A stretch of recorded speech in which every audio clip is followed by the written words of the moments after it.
بسم اللہ الرحمن الرحیم۔ سنن ابو داؤد کی یہ حدیث ہے۔ نوافل و سنت کے احکام کے بارے میں ام المومنین سیدہ ام حبیبہ رضی اللہ عنہا بیان کرتی ہیں کہ نبی پاک صلی اللہ علیہ وسلم نے فرمایا، جو شخص ایک دن میں 12 رکعتیں بطور نفل نماز پڑھتا ہے، اس کے لیے ان کے بدلے جنت میں ایک گھر بنا دیا جاتا ہے۔ عبداللہ بن شقیق کہتے ہیں کہ میں نے حضرت عائشہ رضی اللہ عنہا سے رسول اللہ صلی اللہ علیہ وسلم کے نوافل کے متعلق معلوم کیا تو انہوں نے کہا، آپ ظہر سے پہلے میرے گھر میں تشریف 4 رکعتیں پڑھتے تھے، پھر تشریف لے جاتے اور لوگوں کو نماز پڑھاتے، اور پھر میرے گھر میں لوٹ آتے اور 2 رکعتیں پڑھتے، اور آپ لوگوں کو مغرب کی نماز پڑھاتے اور پھر میرے گھر میں لوٹ آتے اور 2 رکعتیں پڑھتے، اور آپ انہیں عشاء کی نماز پڑھاتے، پھر میرے گھر میں تشریف لاتے اور 2 رکعتیں پڑھتے، اور آپ رات میں 9 رکعات پڑھتے، ان میں وتر بھی ہوتا۔ آپ ایک لمبی رات کھڑے ہو کر نماز پڑھتے اور ایک لمبی رات بیٹھ کر نماز پڑھتے۔ جب آپ کھڑے ہو کر قرات کرتے تو رکوع بھی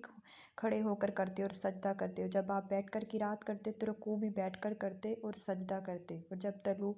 فجر طلوع ہو جاتی تو 2 رکعتیں پڑھتے، پھر آپ مسجد تشریف لے جاتے اور لوگوں کو فجر کی نماز پڑھاتے۔ اور یہ حدیث سنت کے بارے میں ہے کہ ام المومنین سیدہ عائشہ رضی اللہ عنہا بیان کرتی ہیں کہ رسول اللہ صلی اللہ علیہ وسلم کسی نوافل پر اتنی پابندی نہ فرماتے تھے جتنی کہ فجر کی سنتوں میں کرتے تھے۔ ایک اور حدیث میں سیدہ عائشہ رضی اللہ عنہا بیان کرتی ہیں کہ نبی اکرم صلی اللہ علیہ وآلہ وسلم فجر سے پہلے کی سنتیں اس قدر ہلکی پڑھتے تھے کہ میں کہتی، بھلا آپ نے ان میں فاتحہ بھی پڑھی ہے؟ حضرت ابو ہریرہ رضی اللہ عنہ نے بیان کیا کہ نبی اکرم صلی اللہ علیہ وآلہ وسلم نے فجر کی سنتوں میں سورۃ کافرون یعنی قل یا ایھا الکافرون اور سورۃ اخلاص قل ھو اللہ احد کی قرات فرمائی۔ حضرت ابو ہریرہ رضی اللہ عنہ روایت کرتے ہیں کہ رسول اللہ صلی اللہ علیہ وآلہ وسلم نے فرمایا، فجر کی 2 سنتیں مت چھوڑو اگرچہ دشمن کے گھوڑے تم کو کھدیڑ رہے ہوں۔ ان سب احادیث میں سنت کی فضیلت بتائی گئی ہے کہ فجر کی سنتیں کس قدر نماز میں فضیلت رکھتی ہیں۔ ام المومنین سیدہ عائشہ رضی اللہ عنہا بیان کرتی ہیں کہ رسول اللہ صلی اللہ علیہ وسلم آخر رات میں جب اپنی نماز مکمل فرما لیتے تو دیکھتے، اگر میں جاگ رہی ہوتی تو مجھ سے باتیں کرنے لگتے، اور اگر سوئی ہوتی تو جگا دیتے اور 2 رکعتیں پڑھتے، پھر لیٹ جاتے، حتیٰ کہ آپ کے پاس مؤذن آ کر آپ کو نماز کے وقت صبح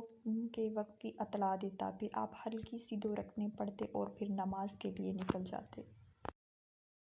حضرت ابو ہریرہ رضی اللہ عنہ بیان کرتے ہیں کہ رسول اللہ صلی اللہ علیہ وآلہ وسلم نے فرمایا، جب نماز جماعت کھڑی ہو جائے تو پھر فرض کے علاوہ کوئی نماز نہیں۔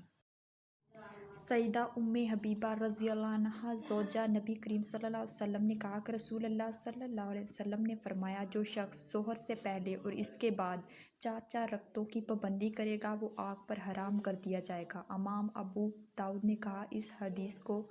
علاء بن حارث اور سلمان بن موسیٰ نے مکحول سے اپنی سند سے اس کی مثل روایت کیا ہے۔